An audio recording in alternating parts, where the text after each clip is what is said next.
I have with me Dr. Sayyam, All India Rank 72. जो goals होने चाहिए वो रियलिस्टिक होने चाहिए। बस ये रियलिस्टिक सा नहीं लग रहा, नीट के बाद 2 महीने, बस सिर्फ 2 महीने आपने पढ़ाई करी उसमें हो गया। मैं तो यही प्रेफर करता हूँ कि जो आपके नोट्स या जहाँ से भी आप वीडियोस देख रहे हो तो वो एक ही प्लेटफॉर्म से होना चाहिए, क्योंकि कंटेंट के पीछे भागोगे तो वो तो बहुत ज़्यादा है, तो आप कुछ कवर ही नहीं कर पाओगे। एम्स से एमबीबीएस करने के बाद सब चाहते हैं मनपसंद पीजी सीट भी एम्स में ही मिले। Today I have with me doctor Sayyam who has clinched a phenomenal rank, all India rank 72 in this INICET, that is Institute of National Importance Common Entrance Test. And on his junior's special request, he has taken out some time to talk with us and share his insights, some advice, and his exam strategies regarding INICET.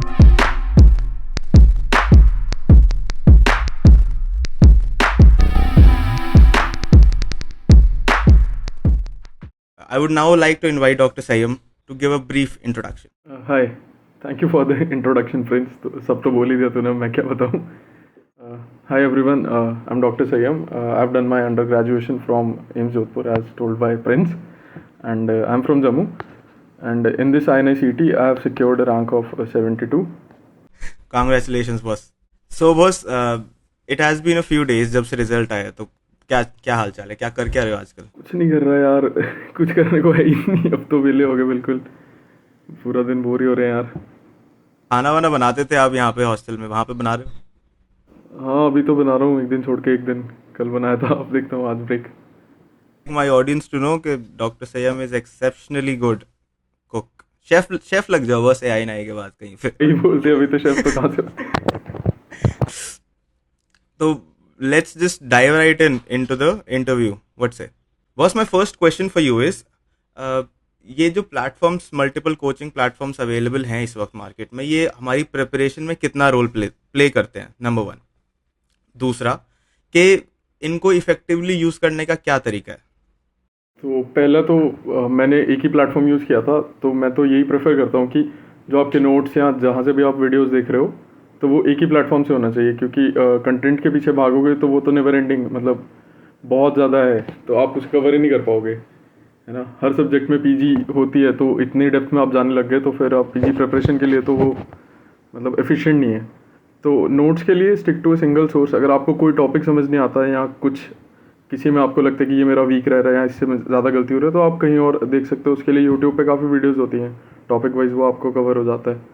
और बाकी question practice है तो उसके लिए आप multiple platforms use कर सकते हो, पर उनमें भी काफ़ी डिस्क्रिपेंसीज होती हैं आंसर में। तो फिर जो बेसिक आपने पढ़ा है कंसेप्ट, उस पर जाओ, और बाकी अपने नोट्स मेकिंग के लिए तो एक ही प्लेटफॉर्म पे मतलब स्टिक करना चाहिए। एंड एक और चीज़ मैं पूछना चाहूँगा बस कि I have met multiple seniors, 15 batch, 16 batch, 17 batch, जिन्होंने डिफरेंट डिफरेंट प्लेटफॉर्म्स यूज़ करके अच्छी अच्छी रैंक्स ऑब्टेन करी हैं। सो इन योर ओपिनियन, क्या स्टूडेंट पे मैटर करता है कि उसके लिए कौन सा प्लेटफॉर्म अच्छा है, या फिर सुपीरियोरिटी ऐसा कुछ है, ग्रेडिंग किस प्लेटफॉर्म्स के ये अच्छा है, उसके बाद ये आता है, उसके बाद ये आता है? ऐसे तो सुपीरियर नहीं, अब सब कोई लोग कंटेंट के बेस पे जज करते हैं कि बहुत ज़्यादा कंटेंट है उस प्लेटफॉर्म पे, या जैसे भी है, या किसी को लाइव पसंद है तो वो जिस प्लेटफॉर्म पे लाइव होता है तो जिसमें ज़्यादा एंगेजिंग लग रहा है उसे, तो उसमें मतलब वो पर्सन टू पर्सन वेरी करता है। पर एट लास्ट आपने जो भी परचेज़ किया हुआ है तो आप उसको फॉलो करो। नहीं किया तो सबका डेमो अवेलेबल होता ही है एक बार ना, कुछ फ्री वीडियोज़ होती हैं, कुछ होता है, तो आप उससे जो आपको सही मतलब सूट करता है तो वही लेना चाहिए। क्योंकि हर प्लेटफॉर्म से सारी चीज़ें करने लगोगे फिर तो एंड ही नहीं है ना इस चीज़ का। और रिवाइज मतलब लास्ट में तो रिवीजन ही मैटर करता है।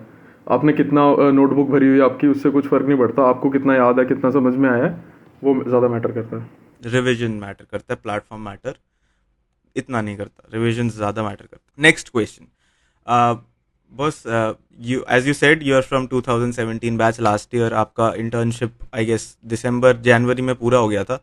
तो लेट द ऑडियंस नो का आपका प्लान थ्रू आउट था क्या? After the MBBS final prof ended, what was your plan regarding the NEET PG और INICET? मतलब इंटर्नशिप एंड में तो मुझे तो यही करना था कि फर्स्ट सेकंड ईयर के नोट्स, मैंने तब तो कोचिंग ली नहीं थी, मैंने प्री फाइनल में ली थी, तो फर्स्ट सेकंड ईयर के नोट्स मेरे कंप्लीट नहीं थे। तो मेरी प्रायोरिटी तो यही थी कि उसे कंप्लीट करना था कि नवंबर से पहले पहले कुछ टाइम पहले ही हो जाए तो मैं अच्छे से वो दे पाऊँ। फिर बीच में इंटर्नशिप में ही रियलाइज़ हुआ कि बहुत स्लो पेस चल रहा है, तो ऐसे तो नहीं हो पाएगा। तो फिर थोड़ा टारगेट चेंज किया कि नवंबर वाले को अब मॉक टेस्ट मान के देते हैं और जितना सिलेबस कवर हो जाता है उससे पहले फिर यही था कि जो भी कवर होगा मतलब करना है वो अच्छे से करना है, ताकि नेक्स्ट वाले में वो काम आए। नहीं तो मैं जल्दी जल्दी में ख़त्म कर दूँ सारा, वो उस टाइम भी ज़्यादा समझ में नहीं आया, फिर अगर उसमें भी अच्छा रिजल्ट नहीं आता तो नेक्स्ट वाले में फिर से ज़ीरो से स्टार्ट करना पड़ेगा।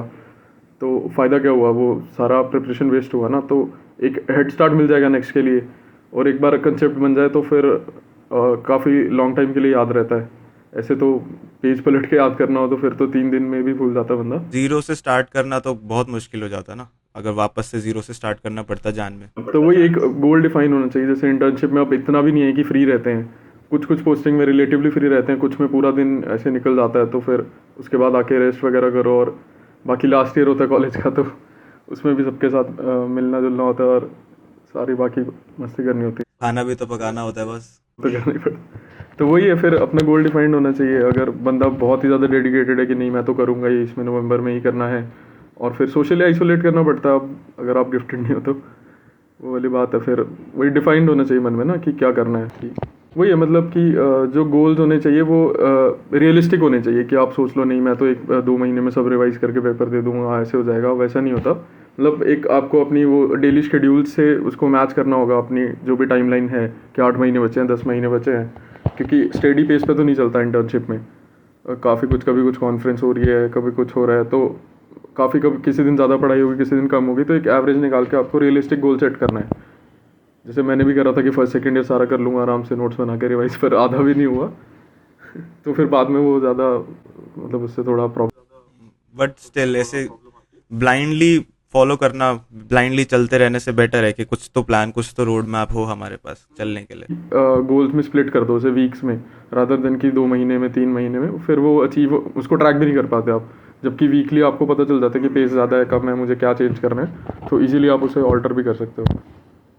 What about after internship? After internship आपने कैसे प्रिपेयर किया, उसके बाद आपका क्या प्लान था? हाँ, आफ्टर इंटर्नशिप अभी वही जनवरी में घर आ गए थे, अराउंड 10th तक तो हो गया था। 10 दिन तो सेटल होने में लग जाते हैं, अब इतना कुछ ख़त्म हुआ होता है तो इमोशनल होते हैं सारे। तो अराउंड अराउंड मतलब लास्ट वीक जनवरी में शुरू हो गई थी ना पढ़ाई। मतलब कुछ तभी कुछ शेड्यूल सा नहीं बना था, क्योंकि नीट 1 महीने बाद ही था, और तो वो ज़्यादा टारगेट भी नहीं था मेरा, क्योंकि पहले स्टेट से मुझे नहीं मिल सकता था नीट में कुछ, मतलब अपने ही स्टेट में था। वो इस साल से स्टार्ट हुआ, तो कभी सोचा नहीं था उसके बारे में। और अपनी स्टेट में क्या, ये क्या बता रहे हो साहब? है ना कि मैं अपनी स्टेट के अंदर ही पीजी कर सकता था, और मतलब बाहर नहीं कर सकता था, और बाहर वाला कोई जेएंडके में पीजी नहीं कर सकता था। ये कैसी बात है? था स्टेट डोमिसाइल था पहले ना, यूजी में भी था, अब वो चेंज हुआ है ना एक साथ। नहीं, राजस्थान में तो हम कर सकते हैं ना, क्योंकि हमने एम्स से पास किया है। उसका राजस्थान में आइडिया तो नहीं था, फिर शायद स्टेट डोमिसाइल तो पता था था, मेरे आइडिया पास, नहीं तो था। इसीलिए। हाँ, डोमिसाइल नहीं, राजस्थान में क्या सिस्टम है अपने यहाँ पे से एसएमएस में जिनको सीट्स मिलती है ना, इस हमारे यहाँ से वो यूजुअली इसी वजह से मिलती है, क्योंकि अपने यहाँ पे राजस्थान का कोटा मिलता है। जेएंडके में भी इंक्लूजन में आया है कि वही 15 जो भी ऑल इंडिया कोटा होता है और स्टेट कोटा होता है, वो पिछले साल से शायद अप्लाई हुआ है। तो मेरे हिसाब से तो वही था, मुझे जितना पता है। तो कभी मैंने तो अच्छा, आपको थोड़ा मिस इन्फॉर्मेशन था, आपको लगा था कि यार नीट में कहीं नहीं मिलेगा। तो अब आईएनआई तो देना ही था, मतलब एक बार पता तो था कि पैटर्न थोड़ा प्रेडिक्टेबल होगा। और फिर वही एक नीट के बाद आराम से 3-4 दिन ब्रेक लेके एक शेड्यूल बनाया कि एक वो मतलब कितने दिन में कौन सा सब्जेक्ट करना है, और जो वोलेटाइल है वो लास्ट में रखे। फिर लास्ट के भी 1-2 वीक्स थोड़े ब्रेक नहीं, मतलब कि खाली रखे कि उसमें मैं चेंज कर सकूँ कि जल्दी से रिविजन करना है या कोई वोलेटाइल सब्जेक्ट्स देखने हैं। बस ये रियलिस्टिक सा नहीं लग रहा, नीट के बाद 2 महीने, बस सिर्फ 2 महीने आपने पढ़ाई करी उसमें हो गया। जो था ना वो भी तो भूला तो नहीं। नहीं, जो नीट से पहले भी पढ़ाई की थी वो भी तो कहीं गई नहीं ना। वो जो मेरे वीक सब्जेक्ट्स थे वो पढ़े थे तब मैंने, मतलब जो शॉर्ट सब्जेक्ट्स हैं। नहीं, जीटीज वगैरह कुछ ग्रांड टेस्ट, मॉक टेस्ट तब आप दे रहे थे इंटर्नशिप के टाइम पे? स्टार्ट किया था तब उसमें मान लो कि जुलाई में स्टार्ट किया था। तब उसके बाद मतलब वही पहले मैं वीकली वीकली कर रहा था उसे ना अटेम्प्ट, कि एक वीक में एक बार हम बात कर रहे थे आपके प्लान के बारे में कि आपके दिमाग में प्लान क्या था आफ्टर आपकी इंटर्नशिप खत्म हुई आपने। मैं बस थोड़ा सिस्टमैटिकली इसलिए पूछना चाह रहा हूँ कि ग्रास्प करने में आसानी हो, कि किसको पता चले कि हाँ मेरे को कितने दिन में क्या कवर करना है, अगर पहले से हो भी रखा है उस हिसाब से। तो मैं दोबारा पूछता हूँ, तो बस इंटर्नशिप आपकी खत्म हुई, उसके बाद आपके क्या प्लान थे पढ़ाई के बारे में? इंटर्नशिप के बाद जब अराउंड जनवरी में हम घर आ गए थे सारे ऑलमोस्ट, तो वही 10-15 दिन तो सेटल होने एडजस्ट करने में लग जाते हैं, क्योंकि इतना वो 5-5.5 साल ख़त्म होते हैं तो इमोशनल होते हैं सारे। तो अराउंड लास्ट वीक ऑफ जनवरी में थोड़ा हो गया था सेटअप कि हाँ अब पढ़ाई स्टार्ट हो जाएगी। तो तब थोड़ी की थी स्टार्ट। तब मेन यही था कि अब नीट से पहले भी सारे रिवाइज हो नहीं सकते थे और इतना टारगेट भी नहीं कर रहा था मैं नीट को। तो तब यही था कि मैं अपने शॉर्ट सब्जेक्ट्स और जो मेरे वीक हैं उसमें क्लिनिकल्स में वो मैं पढ़ लूँगा थोड़े अच्छे से एक बार, तो वो हो जाएगा। बाकी फर्स्ट सेकेंड ईयर भी मैं थोड़ा थोड़ा पैरेलली कर रहा था जो बचा हुआ था मेरा नोट्स मेकिंग में या फिर रिविजन में, कि नीट से पहले मैं सब कुछ ख़त्म कर लूँ। तो नीट से पहले फिर जो मेरा बैकलॉग था थोड़ा वो क्लियर हो गया था। फिर नीट के बाद 2-3 दिन बाद मतलब वही 2-3 दिन ब्रेक के बाद एक वापस से नया शेड्यूल बनाया था INI के लिए कि एक बार इसमें तो सारे सब्जेक्ट्स देख के जाने ही थे। तो वही जैसे मेडिसिन 3 दिन में कर लूँगा, सर्जरी 3 दिन में हो जाएगा, इंक्लूडिंग टेस्ट एंड डिस्कशन की एक वही टेस्ट और उसके बाद डिस्कशन वीडियो भी वो भी ज़रूरी था। तो फिर ये कर लिया था। अराउंड 6 वीक्स का टारगेट रखा था इनको सबको रिवाइज करने का, और लास्ट के मतलब 2 महीने ही थे एग्जैक्टली। और लास्ट के 2 वीक्स इसलिए रखे थे कि जो भी वोलेटाइल चीज़ें हैं हर सब्जेक्ट की वो मतलब डे वाइज में रिवाइज कर लूँगा। तो थोड़ा हेल्प हुआ उससे। अगर वीकली गोल्स थे कि इस वीक में मतलब इतने दिन ये करना है, इतने दिन ये करना है, तो उससे थोड़ा हेल्प मिला था। आप एक सिलेबस कंप्लीट को कैसे डिफाइन करते हो कि एक सब्जेक्ट कंप्लीट होने का मतलब क्या होता है? अब मेरे लिए तो वो था कि जो मेरे नोट्स में है, मतलब जैसे अब मेडिसिन की मेरी 2-3 नोटबुक हो गई या जैसे वो हो गया, एक बार मैं उनकी पूरी मतलब फर्स्ट टू लास्ट पेज तक रीडिंग हो जाए। हाँ, और जो भी मैंने अपने जो भी मतलब इम्पॉर्टेंट पॉइंट्स हैं जो मेरी बार बार गलती और जो मैंने लिख के रखा है मैं बताऊंगा आगे, वो भी पढ़ने में आ जाए। और टेस्ट एंड डिस्कशन भी मैं उसके साथ में ही कर रहा था। तो जो टेस्ट एंड डिस्कशन के नोट्स हैं अब उसमें जैसे 75 क्वेश्चन होते हैं एक टेस्ट में, तब सारे तो ऐसा नहीं होता कि सारे नहीं आते होते, कुछ बेसिक होते हैं। तो बेसिक वालों को तो अब नोट्स में वापस लिखने की ज़रूरत नहीं है। तो जो उसमें से गलत हुए या कुछ नया टॉपिक मिला तो उसको भी जल्दी से लिख लिया कहीं ना उसी नोट्स में उसके आसपास ही, ताकि वो भी थोड़ा रिवीजन में आ जाए वापस जब एक बार और रिवाइज करना हो जल्दी से। मतलब सेकंड रिवीजन में तो सेकंड नहीं, जब एग्ज़ाम से पहले वाली जस्ट पहले वाली रिवीजन होगी उसमें तो वही वोलेटाइल चीज़ें और ये जो याद भूल जाती हैं उनको ही देखना होता है, तो उसमें ये ऐड किया था। तो सिलेबस कंप्लीट, एक सब्जेक्ट कंप्लीट होने का मतलब है कि हमने उसके नोट्स रिवाइज कर लिए, हमने उसके जो इम्पोर्टेंट क्वेश्चंस आपने लिख के रखे हैं वो कर लिए, और तीसरा टेस्ट एंड डिस्कशंस, ऐसे। ठीक। आपका रूटीन क्या रहता था? रूटीन क्या फॉलो कर पा रहे थे आप? घर पे तो यार थोड़ा वो हो गया था, एक ना टाइम टेबल बन गया था कि अराउंड 9-10 बजे के अराउंड स्टार्ट कर देता था मैं। और 10 से जैसे 1-1:30-2 बजे तक मतलब पहला राउंड था, उसमें भी काफ़ी 5-10 मिनट के ब्रेक्स। तो एक मतलब एक स्ट्रेच में मैं बैठ नहीं पाता था ज़्यादा, मतलब कंसंट्रेट नहीं कर पाता था। तो वही है 5-10 मिनट ब्रेक्स हो गई, या वही वाटर भर ली, कुछ ऐसे कर लिया, वैसे निकल जाता था। फिर उसके बाद लंच के बाद अराउंड 3-3:15 बजे शुरू किया, वो भी 7-8 बजे तक, उसमें भी बीच में छोटे छोटे ब्रेक्स। तो फिर बाकी में पास में एक रीडिंग जोन था, लाइब्रेरी जैसा था मतलब, तो वहीं पे मैं कर लिया था ज्वाइन। 5-10 मिनट का रास्ता था, साइकिलिंग भी हो जाती थी और थोड़ा चेंज भी हो जाता था। घर पे तो उतना फोकस नहीं हो पाता, तो वो था। मतलब ऐसे आवर्स क्वांटिफाई नहीं कर रहे थे, पर एंड ऑफ द डे ये पता चल जाता था कि कि पढ़ाई ठीक से हुई है या नहीं हुई है, तो वो बाकी नेक्स्ट डे एडजस्ट हो जाता था। और बीच में कुछ बफर डेज रखे थे कि अगर कुछ बैकलॉग है तो उसे मैं क्लियर कर लूँ, क्योंकि परफेक्ट टाइमलाइन तो नहीं फॉलो हो पाती। डेफिनेटली, मतलब यहाँ पे ही नहीं हो पाती थी जब कॉलेज में रहते थे प्रॉफ के टाइम पे, कभी नहीं हुई आज तक परफेक्ट टाइमलाइन। तो एक एक ऑप्शन शायद ये भी रह सकता है, जैसे आपने बताया कि अगर घर में पढ़ाई नहीं हो रही है घर जाने के बाद भी, तो there can be some reading zone और समथिंग जहाँ पे जाके हम पढ़ सकते हैं। This is a good information for everyone. इसे डिसिप्लिन रखना तो बहुत ज़रूरी होता है, बहुत मतलब जितना थोड़ा बहुत हो रहा है वो ठीक है, लेकिन डिसिप्लिन अगर नहीं है रूटीन में तो I guess it's very difficult. तो रोड ब्लॉक्स, इसके अलावा क्या रोड ब्लॉक्स आते थे जब आप प्रिपेयर कर रहे थे चीज़ों के बारे में? शुरू में तो वही था कि एक तो मन तो किसी का नहीं करता था यार पढ़ने का, और कॉलेज जस्ट ख़त्म ही हुआ था, तो फिर यही था कि कोई बात नहीं, क्या ही करना है। पर फिर थोड़ा जब एक बार इम्प्रूवमेंट दिखने लग जाता है रिजल्ट्स में, मतलब कि टेस्ट में, तो फिर थोड़ा खुद ही मन करता है कि हाँ हो जाएगा आराम से, कोई प्रॉब्लम वाली बात नहीं है।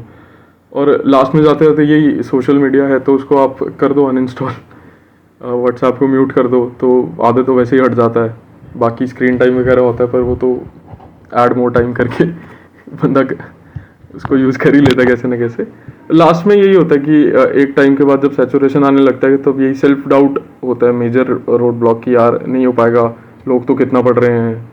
मतलब अब आप टेस्ट में रिजल्ट्स भी देखोगे तो कई लोगों के 190 सही हो रहे हैं, 195 सही हो रहे हैं, पर एवरेज जो टॉप 100 में रहते हैं मेरे हिसाब से 160 तक सही होते हैं, 160 70 150 प्लस। तो ये 195 कैसे सही हो रहे थे लोगों के, आपकी क्या थ्योरी है?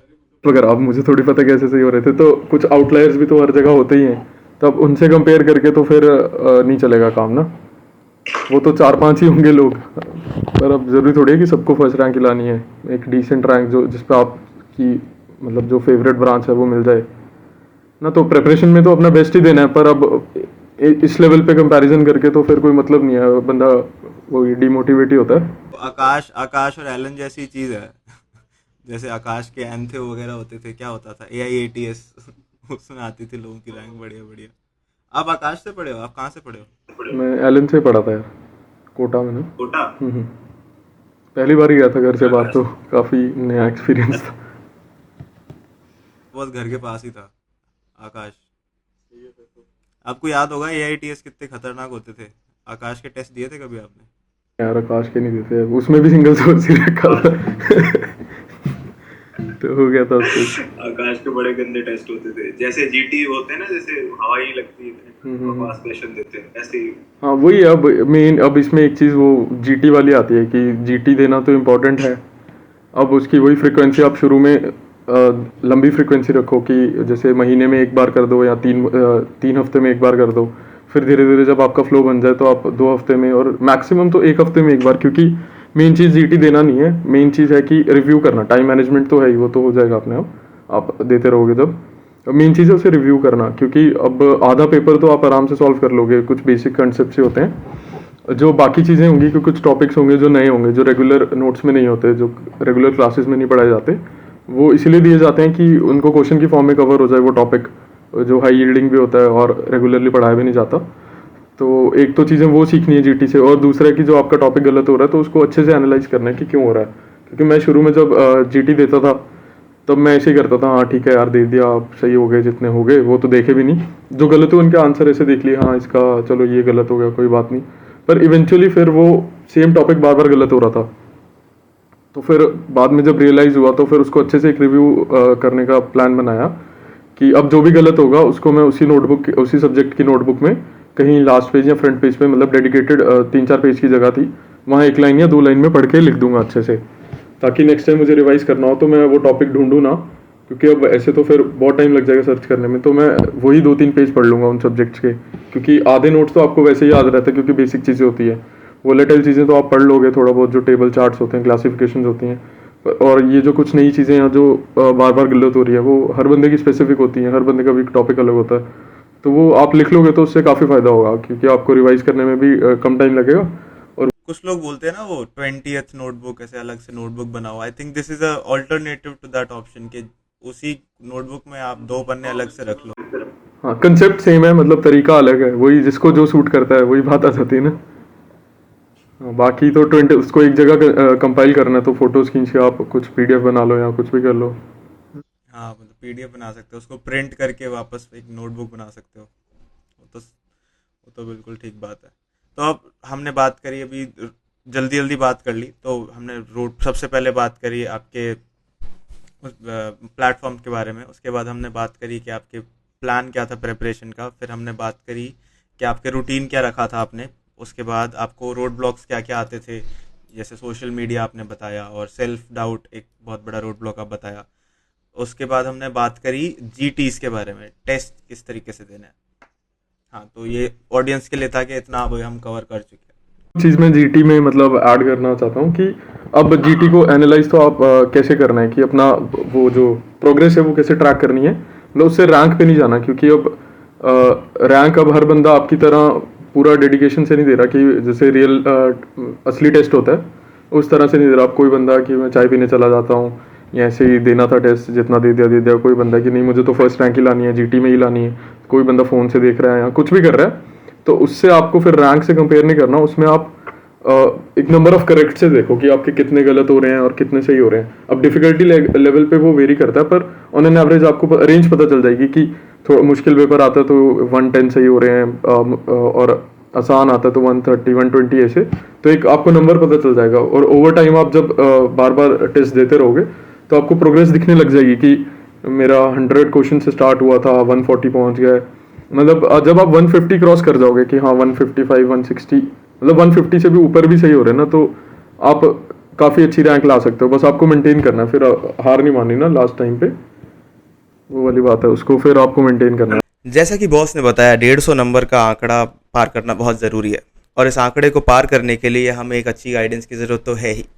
For that nice guidance I have an offer for you from Physics Wallah. PW celebrate कर रहा है 3 years of Physics Wallah on 27th May as their foundation day. And on this occasion, they have some mega offerings for you from 27th May to 2nd of June. Here are their offers. Doctor title के बाद NEET PG crack करना है तो बढ़ते competition, कम vacancies और tougher exams के बीच आपको चाहिए एक सही गाइडेंस. वो प्रोवाइड करने आया है फिजिक्स वाला NEET PG, available on its application PW MedEd. MedEd एक नया इनिशिएटिव फ्रॉम PW जो हेल्प करेगा आपको कंप्लीट सिलेबस सीखने नीट PG/FMG आपके पूरे सफर में. इंडियाज बेस्ट फैकल्टीज आपको हेल्प करेंगे with well structured recorded lectures. Check out the batches from the PW Med from first year to intern and post internship. एक वास्ट क्वेश्चन बैंक की जगह आपको मेडेट के साथ मिलेगा एक कंसाइज और एक्यूरेट क्वेश्चन बैंक जिसमें सिर्फ इंपॉर्टेंट क्वेश्चंस होंगे. टेस्ट सीरीज भी अवेलेबल होंगे जिससे आप अपनी कॉन्फिडेंस बढ़ा सकते हैं, और PW का ट्राइड एंड टेस्टेड मेथड जो देगा आपको best chance for best marks. यही नहीं, MedEd is extremely affordable with a subscription model. Just choose and crack NEET PG in one go. To know more, check the description code and you'll find a coupon code there for extra discount. Let's get back to the interview now. तो हमने एक और बात भी कर ली, मतलब GTs के बारे में भी बात कर ली. तो ऑल इन ऑल हमने डिस्कस तो कर लिया कि INI को एक ओवरव्यू किस तरीके से देख सकते हैं एज एन एग्जाम. अब मैं एक बात करना चाहता हूँ आपसे, एलिफेंट इन द रूम, जो नेक्स्ट सबके सांसें भरी हुई हैं पूरी मेडिकल कम्युनिटी में, नेक्स्ट आ रहा है. तो लोगों को बताया जा रहा है फर्स्ट एंड सेकेंड ईयर से start preparing for your exam, और जैसे भी है. तो इसके बारे में आपका क्या ओपिनियन है एंड आपकी क्या एडवाइस है to the first and second year students right now? हाँ, अब फर्स्ट सेकेंड ईयर जितना मुझे पता है नेक्स्ट के बारे में, कि अभी को ऑफिशियली सबको नहीं पता कब स्टार्ट होगा, पर होना तो है क्योंकि बहुत देर से चल रहा है. तो अब उसमें ये भी कहा जा रहा है कि अब फर्स्ट सेकेंड ईयर के सब्जेक्ट्स की 10% ही वेटेज होगी, अलाइड सब्जेक्ट्स हैं, पर उसका मतलब ये नहीं है कि 10% ही क्वेश्चन आएंगे उनमें से. अब इनडायरेक्टली काफ़ी जैसे लॉन्ग क्लिनिकल स्टेम होती है, पर अल्टीमेटली वो क्वेश्चन एनाटॉमी का ही निकलता है कि पूछा कौन सी आर्टरी ब्लॉक होगी, कौन सा फ्रैक्चर है, ऐसे करके ना. तो ऐसा नहीं है कि उनकी वेटेज कम हो गई, तो उनको तो पढ़ना ही है. पैटर्न मेरे हिसाब से तो वैसा ही रहना है, बस उन्हें डिफाइन कर दिया कि 10%, वो 10% शायद डायरेक्ट क्वेश्चन होंगे. तो इनडायरेक्ट जो हमारे क्लिनिकल आजकल जो ज़्यादा ट्रेंडिंग है कि बहुत बड़ा क्वेश्चन होगा और पूछे एनाटॉमी का क्वेश्चन होगा, फिजियोलॉजी होगा, तो वो तो रहेगा ही. तो ऐसा नहीं मानना है कि इनकी तो 10% वेटेज है तो आई कैन स्किप दैट, तो वैसा नहीं करना. पढ़ाई किस तरीके से करें फर्स्ट एंड सेकेंड ईयर के अंदर? तो अभी जैसे फर्स्ट ईयर वालों को तो यार कॉलेज में आते ही हैं तो ये होता है कि मज़े करने हैं, तो सारे इवेंट्स जो हो रहे हैं उनमें तो पार्ट लो आप, क्योंकि उनसे भी बहुत कुछ सीखने को मिलता है. पढ़ तो आप कभी भी लोगे, और बैलेंस बना के चलना है ना, क्योंकि एग्ज़ाम्स भी अब पहली बार में ही करने हैं प्रॉफ्स अपने सेमेस्टर, तो उसका भी एक बैलेंस रख के चलो. अब यूनिवर्सिटी के इंपॉर्टेंट्स हैं वो भी पढ़ने पड़ते हैं, कुछ वो पीजी के लिए इंपॉर्टेंट नहीं होते, पर करना तो पड़ेगा. तो एक बैलेंस बना के चलो. को सब्सक्राइब करने की जरूरत है क्या फर्स्ट एंड सेकेंड ईयर में? क्या कुछ प्लेटफॉर्म को सब्सक्राइब करने की जरूरत है? यार हमारे टाइम पे तो बहुत कम लोगों ने किया था. फर्स्ट में तो कोई भी नहीं था, शायद सेकंड में 4-5 बच्चों ने किया होगा, फिर थर्ड प्रॉफ में आके किया था, पर अब बहुत सारे लोग कर रहे हैं. तो जो आपके कॉलेज में ट्रेंड चल रहा है तो थोड़ा उसको फॉलो करो. और बाकी फर्स्ट सेकेंड ईयर में तो आप स्टैंडर्ड टेक्स्ट बुक पढ़ सकते हो, मतलब ऑलमोस्ट सारे सब्जेक्ट्स की, तो वो पढ़नी भी चाहिए, क्योंकि उससे एक कंसेप्ट भी बन जाता है और अटेंशन भी रहता है. क्योंकि मैंने नोट्स नहीं बनाए थे फर्स्ट सेकेंड ईयर में ज़्यादा, पर एक बैक ऑफ द माइंड में आधे कंसेप्ट तो थे जो मैंने बुक से पढ़े हुए थे, कि हाँ जो वोलेटाइल चीज़ें तो नहीं याद रहती, पर बेसिक कुछ जो होता है ना कंसेप्चुअल पार्ट, वो थोड़ा एक थीम बना हुआ था कि हाँ ऐसे होता है, तो आधे क्वेश्चन आराम से हो जाते हैं. तो तब तो पढ़नी चाहिए, क्योंकि अब फाइनल ईयर में तो पॉसिबल नहीं है हर सब्जेक्ट की पढ़ना. अब हैरिसन इतनी बड़ी है कि वो आप ह्यूमनली पॉसिबल नहीं है उसको ना पढ़ के याद रखना. इंपॉर्टेंट टॉपिक्स आप पढ़ सकते हो जो इंटरेस्टिंग लगते हैं. पीजी वाले भी नहीं पढ़ पाते, हैरिसन तो कोई नहीं पढ़ता. वही बात है, अगर पढ़ी जा रही है तो फिर तो पढ़ो, बिल्कुल कोई बात नहीं। पर आपको लग रहा है कि बाकी सब्जेक्ट छूट जाएंगे मेरे इसके चक्कर में, तो फिर आप उसे सिलेक्टिवली देखो, कुछ इंपॉर्टेंट लग रहा है, इंटरेस्टिंग लग रहा है तो वही पढ़ो, क्योंकि बाकी सब्जेक्ट्स भी तो इंपॉर्टेंट है। What about third prof students? Third prof students किस तरीके से अप्रोच करें? पीजी प्रिपरेशन को कितनी वेटेज देनी है, किस तरीके से अप्रोच करना है? थर्ड में भी जो फाइनल फाइनल प्रॉफ वाले हैं उनको तो पहले भाई यूनिवर्सिटी एग्ज़ाम अपने फाइनल प्रॉफ पे फोकस करना है, तो उसमें ही मर जाएगी, क्योंकि बहुत सारी प्रैक्टिकल चीज़ें हैं और बहुत सारी थ्योरी वाली हैं जो पीजी के लिए इंपॉर्टेंट नहीं है। पहले तो वही पढ़नी है, अगर टाइम बच जाता है तो फर्स्ट सेकेंड ईयर को तब तो मत छेड़ो, या जो तुम्हें उससे रिलेटेबल लग रहा है, जो इंपॉर्टेंट होता है, जैसे कुछ भी एंटीकोगुलेंट वगैरह, मैं ऐसे बोल रहा हूँ कि प्रैक्टिकल में पूछ लेते हैं, मतलब वो पढ़ लो जो तुम्हें सही लग रहा है। पर मेनली फिर तब क्लिनिकल से अपने स्ट्रॉन्ग कर लो, क्योंकि इंटर्नशिप में तो फिर आप फर्स्ट सेकेंड ईयर ही पढ़ना है, INI में तो उसका बहुत ज़्यादा वेटेज होता है, आधा ही होता है ऑलमोस्ट फर्स्ट सेकेंड ईयर का, तो वो तो आपको पढ़ना ही है इंटर्नशिप में। तो आप इंटर्नशिप से जस्ट पहले प्रॉफ होता है, तो उसमें आपने फाइनल ईयर का सारा पढ़ा ही है, तो वो फ्रेश रहेगा आपके, तो उसको तब अच्छे से पढ़ लो, क्योंकि उसमें ज़्यादा कुछ याद करने का है नहीं, याद करने का कम है, बाकी एल्गोरिदम्स हैं, कुछ कंसेप्चुअल चीज़ें हैं कि एक बैक ऑफ द माइंड में आपके बन जाएगा कि हाँ ऐसे क्वेश्चन आते हैं, इसको ऐसे अप्रोच करना है, तो 70-80% उस सब्जेक्ट के तो वैसे ही सॉल्व हो जाएंगे कि बिना उसको थॉरली पढ़े इंटर्नशिप में।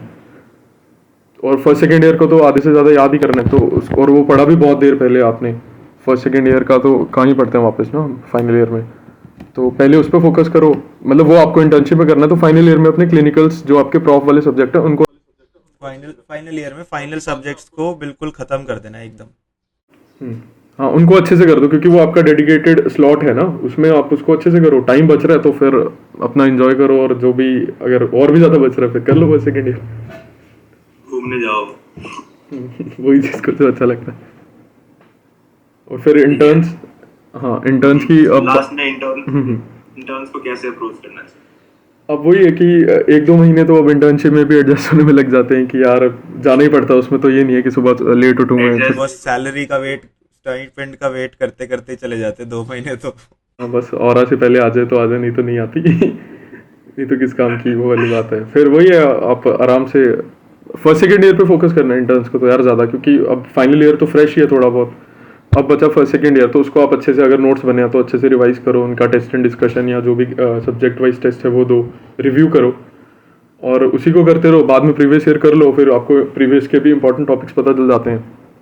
अब प्रीवियस ईयर को भी ऐसे अप्रोच नहीं करना कि सीधा ही क्वेश्चन आ जाएगा सेम, डायरेक्ट रिपीट तो बहुत कम होता है और वो सारे कर लेंगे, तो वो टॉपिक थोड़ा इंपॉर्टेंट होगा। अब ये भी नहीं है कि उस टॉपिक को इतना डेप्थ में पढ़ लिया, डिटेल में पढ़ना है। हाँ एक पैटर्न समझना है कि ना कि ये क्वेश्चन आ रहा है तो इससे रिलेटेड और क्या आ सकता है, वो वाली बात है। मतलब ब्लाइंडली उसको फॉलो नहीं करना कि हाँ ये आया तो यही पढ़ना है सिर्फ। आई गेस सबका सब कुछ हमने होलिस्टिकली कवर कर लिया इस वीडियो में, किस तरीके से आपको आईएनआई को अप्रोच करना है, किस अगर आप फर्स्ट सेकंड ईयर में हो तो आपकी क्या स्ट्रैटेजी रहनी चाहिए, थर्ड ईयर वालों को क्या सोचना चाहिए, एंड फाइनली इंटर्न्स को क्या सोचना चाहिए। बस before we finish this video, before I push the end button, what advice do you have in general life? कुछ ज्ञान ही दे दो बच्चों को। उसका क्या नहीं है यार, अब MBBS तो एक ही बार आएगी, प्रिपरेशन तो आप हर 6 महीने में कर सकते हो, तो इन्जॉय भी, मतलब बैलेंस्ड रहो ना। अब फेस्ट आ रहा है, फेस्ट में पार्टिसिपेट करो, फर्स्ट सेकंड ईयर वाले तो भाई वॉलंटियर करो, पार्टिसिपेट तो क्या करो, अच्छे से मजदूरी करो और सीखो, बहुत कुछ मिलता है सीखने को यार। हमने भी बहुत काम किया ही है उसमें, तो काफ़ी आपके सिटी में भी कॉन्टैक्ट्स बनते हैं और सही लगता है आपको 5-5.5 साल एक ही जगह रहने, क्या पता PG भी वहाँ करो तो और भी अच्छा लगता है, जूनियर से भी इंटरेक्शन होता है, और इंटरेक्शन बहुत इंपॉर्टेंट चीज़ है यार, बहुत सीखने को मिलता है अपने सीनियर से, जूनियर से। अब ये लाइफ लॉन्ग रिलेशंस बन जाते हैं ना, अब प्रोफेशन तो यही रहेगा, IAS वाले थोड़ा अलग हो जाते हैं, बाकी प्रोफेशन तो यही रहेगा, तो सब कहीं ना कहीं तो मिलते ही रहेंगे, तो काफ़ी सही रहता है। इंटरेक्शन अच्छे से रखो, मतलब कमरे में बंद नहीं रहना है, पढ़ाई वढ़ाई होती रहेगी, पढ़ाई करनी है। It's important to interact with everyone. अब पढ़ाई तो यार अब 6 महीने आप घर पे रह के आराम से कोई भी एग्जाम क्रैक कर सकते हो, आप पहली बार में भी कर सकते हो, आप वही बैलेंस करके रख रहे हो तो फर्स्ट अटेम्प्ट में भी आराम से हो जाएगा। बस यही है कि अब पढ़ाई के चक्कर में कट ऑफ नहीं करना ना लोगों से, कॉलेज टाइम पे घर जाके तो आप कर लो, क्योंकि तब तो वैसे ही हो जाता था। तो कैसा था बॉस आपका experience of this interview after so many calls जो हमारे खराब हुए, रिकॉर्डिंग नहीं हुई, कैमरा खराब? चलो फाइनली थोड़ा कम ग्लिचेस के साथ हुआ है तो ठीक है, 1-2 तो मैनेज हो जाते हैं। चलो अच्छा है, कंसाइज कंटेंट मिल गया सबको, मैं कंसाइज कंटेंट मिल गया सबको, पहले वो थोड़ा स्कैटर्ड था, पहले कुछ ज़्यादा ही स्कैटर्ड था, इस थोड़ा सा सिस्टमैटिकली ऑर्गेनाइज हो गया इस वीडियो के अंदर। बाकी चैनल को सब्सक्राइब करने के लिए तो बोल दो थोड़ा सा। बिल्कुल यार, सारे सब्सक्राइब करो अच्छे से, डू शेयर। अच्छे से पूरा नहीं, बस एक बटन दबाना होता है बस, हो ठीक है, जाता है। लाल आप भी बटन करोगे। मैंने कर दिया भाई, नाम मैंने थैंक कुछ यू और बस, रखा थैंक यू है। सो। ठीक है ठीक है, चलो यार, ऑल द ऐसे बेस्ट काटो सबको। बोल, हाँ ऐसे कुछ अच्छा सा बोल के। हाँ यही बोलता हूँ यार। चलो यार, ठीक है। Thank you everyone. This was Dr. Sayam Gupta with us with his phenomenal rank of 72 and life advices for everyone in the medical community. Thank you so much. I'll see you till the next time. Till then, Prince Kaushik signing out. Bye bye.